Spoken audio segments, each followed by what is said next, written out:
No, there was really only one shirt I could wear for a journal of this importance, even though it has absolutely nothing to do with films.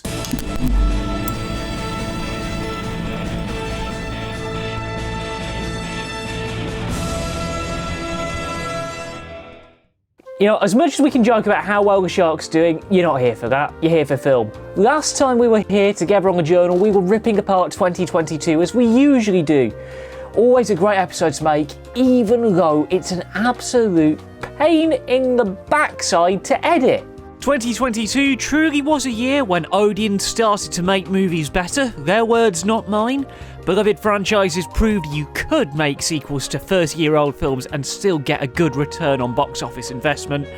And for the wider industry, it was arguably one of the strongest years we've had coming out of, well, some of the worst 18 months we've had to endure from a trading standpoint. But as is tradition here at TheJackSmit.com, at this time of year we like to get nerdy about the industry at large, the exhibition sector.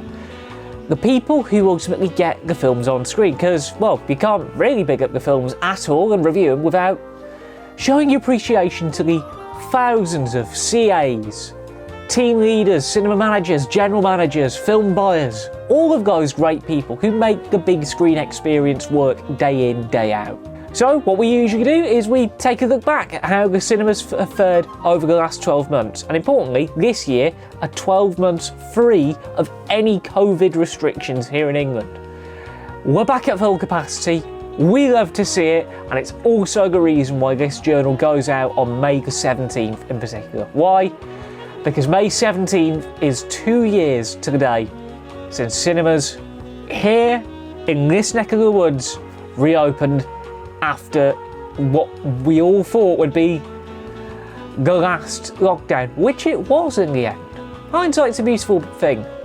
Now, if you want to hear more about the films that made 2022 a resounding box office success in a bit more detail, go and watch The Wipe, which you can find somewhere at the top left of where I'm pointing right now.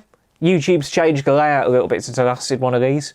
But if you want to watch our full breakdown of what made 2022 a success from the product perspective, go and watch The Wipe, because this is more of a state of play. This is how UK cinemas have struck back from COVID.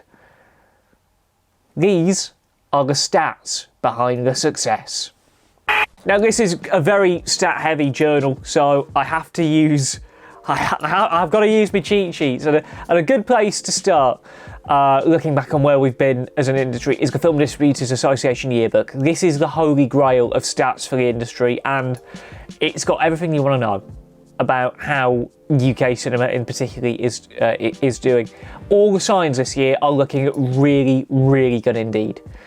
So last year, on an admissions front, the UK industry had 117,285,781 of you visit the cinema. That's 58.4% up on last year, and that gave us a full box office gross of £902 million, up quite considerably on 2021 for very obvious reasons. We had cinemas at full capacity for a lot longer, we had a lot more great films, we had a lot more consumer confidence that it was the right time to come back, and considering all of the big sporting diversion that happened in 2022 as well, we had Commonwealth Games, we had Women's Euros, that is an impressive figure. And with an average ticket price of £7.69, nice, up 2.2% on last year, you can see where that improvement to the box office has come from. ATP has gone up, which is what the cinema operators want. It also means the distributors get more of a cut of the ticket. Why do you think they've done away with $4.99 cinemas these days? ATP isn't the only thing which has increased too. You guys absolutely love your concessions, your food, your drink, your beverages, your alcohol in some sites. I'm delighted to report that your popcorn spending has resulted in the average concession spend going up from £8.16 last year to £13.36 this year. Like, that is some doing. Obviously, other factors have influenced that. A lot of concessions have gone up, considering the world that we live in, as I shall refer to it. But all of the financials, from a pure revenue standpoint, and sure, there's a lot more that goes into it. There's the whole cost of operating cinema right now, not great. It's not great. But in terms of the raw financials, these are looking very good, very rosy with the amount of films coming in over the next 12, 18 months. I think we are on track to see before the end of 2024, I think, pre-COVID numbers for the first time. I mean, as I film this, the Super Mario movie has just broken $1 billion, which is a sign of confidence that people are coming back. It's really good. Infrastructure is our next point that we like to cover, and per the UK Cinema Association's stats, we've had a lot of movement in the numbers of cinemas. I can tell you, as it currently stands, the UK cinema industry is made up of 4,637 screens. That's up 17 on last year. We'll tell you a bit more about them later on. They are spread across 846 cinemas, sadly down 14 on last year, but again, there are reasons behind that. Most notably, one particular chain offloading some sites for reasons which, again, we'll get into a little bit later. And for the amount of seats, this is one for your pub quiz, if you go to these kind of things. 790,000 seats across these 846 cinemas. Most of them have been replaced over the last couple of years, which you'd understand. Down 200. That's what, down 200,000 before COVID hit. Averages out at about 5.5 screens per cinema, 170 seats a screen, so very admirable. So in terms of the amount of cinemas there are here, it's looking very healthy. It's not looking as bad as some of the American cinemas that have had to close on account of bankruptcy. But the UK scene's looking very healthy indeed. Ultimately, the big question is, how do you get those kinds of numbers? There'll have to be a lot of new cinemas, a lot of refurbishments. Well, on the refurb front, there have been quite a few major things to report on. From a refurbishment standpoint, Vue put a lot of big money into full-blown recliner refurbishments with their sites at Westwood Crotts, Portsmouth, and of course Manchester Printworks getting full recliner conversions over the course of 2022. Having now been down to Printworks and seen the refurbishment firsthand, seems to be that company's main focus these days. Odeon followed suit with another recliner conversion, buying the X-View site in Acton, refurbishing it and giving it the full Odeon Lux treatment. The same can be said with their Bridgend Cinema in Wales, becoming the first premium offering for that company in what I consider to be one of rugby's heartlands. Wait, Welsh rugby's struggling? And on the indie scene, the Parkway in Workington had a full brick by brick refurbishment. The X Plaza, as it was known before the lockdown, had new projection equipment installed, new sound systems, and of course, recliners. They seem to be the big thing across the industry right now. But of course, there's also brand new state-of-the-art cinemas being built day in, day out, including, of course, we've mentioned it a few times, they are finally cracking on with foundations for Animate just down the road from me here in Preston. It is good to finally see movement on that, and rest assured, the minute the Arc opens here in Preston, we are going to be covering it. Like, that, we're committed to that. But as for here and now, here are the new cinemas that have opened over the last 12 months. Cineworld opened 2 sites this year in Hounslow and Barnsley. Independent operator The Light are about to bring online sites in Huddersfield and Redhill to complement their 7-screen cinema that opened in Banbury last June. Real are about to open a brand new 5-screen setup in Farnham and a replacement cinema for their customers in Burnley. 7 screens, both of them will feature a mix of standard and Real lounge screens. In the more art house side of things, Curzon opened a brand new site up in Canterbury. Everyman opened a new Edinburgh site in April, roughly in time for Top Gun. And from the indie side of things, WTW Cinemas fully merged in with Scott Cinemas to open their first purpose-built site in Bridgewater, which as of the time of recording is currently the UK's newest multiplex cinema.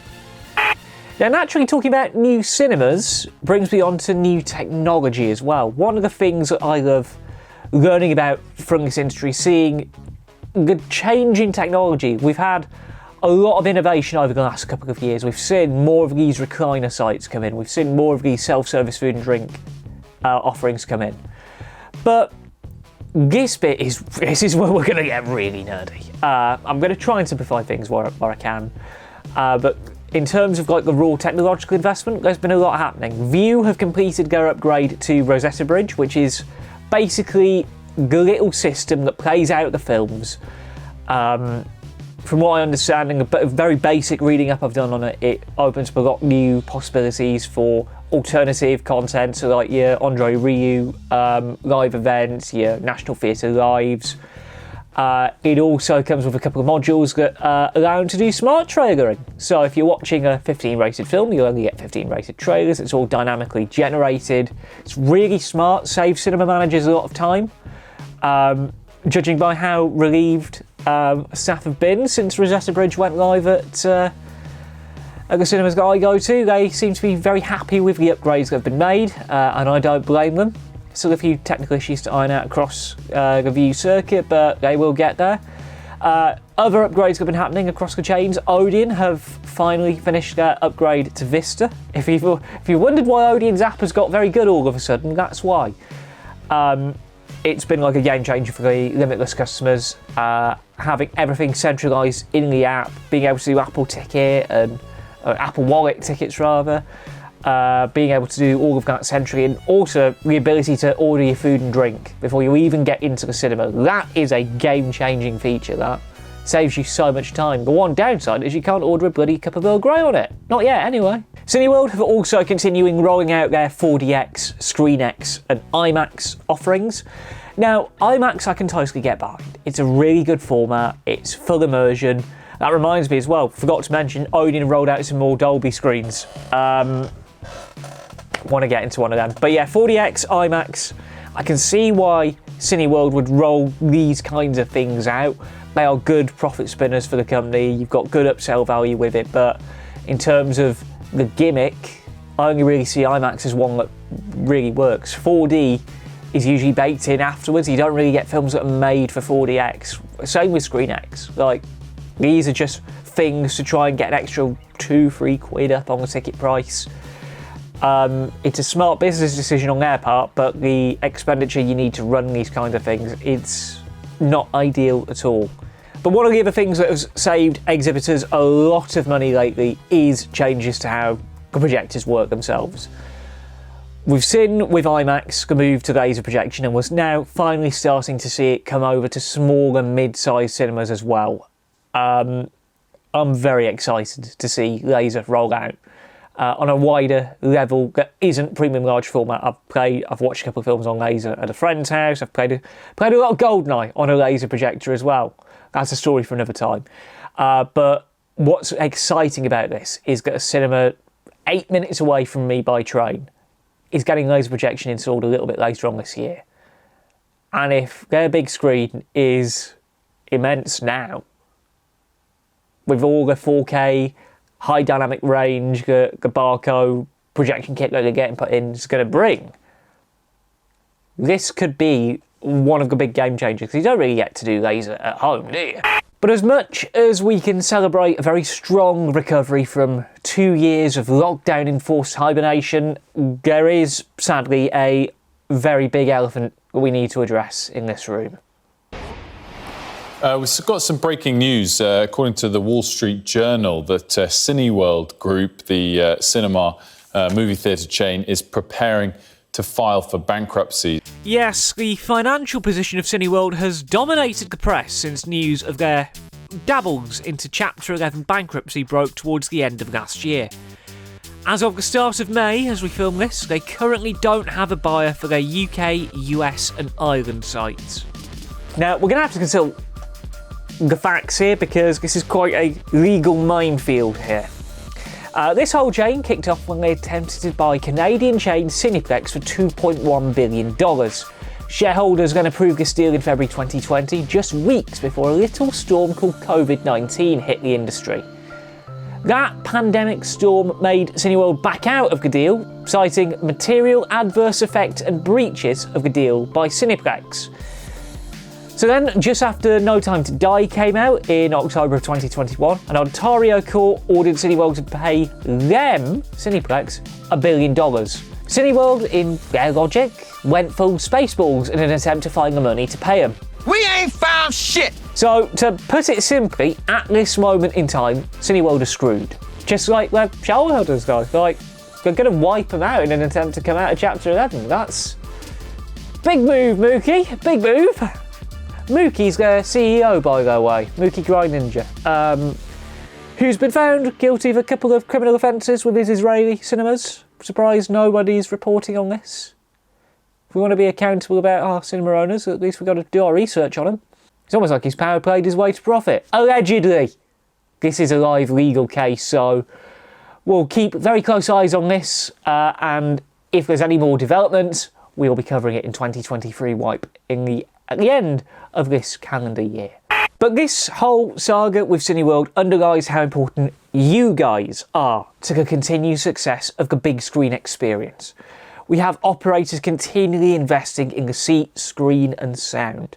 We have continued upwards trends in terms of admissions, concession spending, box office revenue, and importantly, at long last, the theatrical window's settling down. We found that middle ground between a film going in cinemas and going on a streaming service. And it's working. You just have to look at how much Top Gun made with an exclusive cinema window to understand that, sure, the appeal of watching films day and date on your TV is great, but nothing, and I've slammed the table for full effect there, nothing beats the big screen experience. And with the amount of films coming out this year, kind of surpassed expectations, and what's still to come this year, we still have so much coming. Full disclosure, we're filming this on May 2nd to go out on May 17th. As I film this, Guardians of the Galaxy has just reviewed very well ahead of its release tomorrow as I film this here in England. We have Mission Impossible on July 12th. We have Oppenheimer and Barbie on July 21st. What else do we have coming in? We have so much. We've got a new Ghostbusters at the end of the year. We have big box office franchises coming back in. This feels like I've gone back in time 4 years to just before COVID, to when that glorious summer of 2019 when Avengers Endgame came out. We had films doing 50, 60 million pounds on a weekly basis. Cinema is in a very good place right now. I'm so happy that this is the case. We've been banging on about bringing cinema closer since the days of 50% capacity, you have to keep 2 seats at either side of a booking. But cinema has been brought closer. It's mission accomplished. That is all I care about right now. Well, that and Sale demolishing probably Leicester. This game will have happened by the time you watch this. YouTube time travel. But cinema is in an almighty place right now. I'm relieved that this is the case. There were a few points during COVID we were all thinking, oh, cinema's going to die, we're not going to make it through. But we have made it through. And that's a good thing. That is the state of play for this year.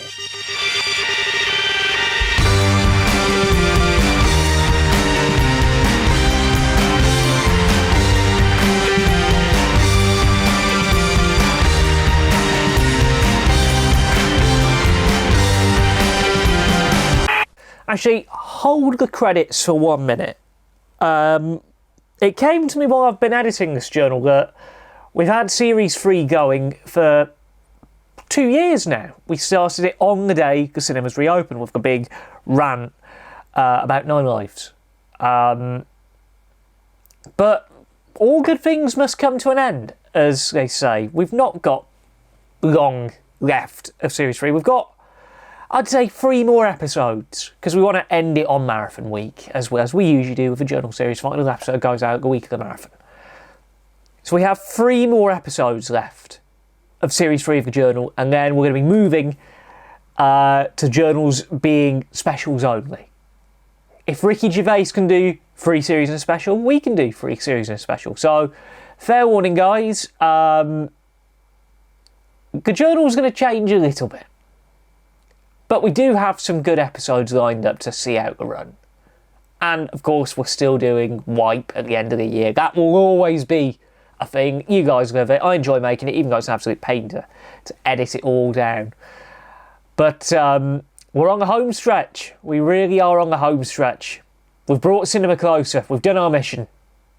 So, what next? Only time will tell. Right, back on with the credits.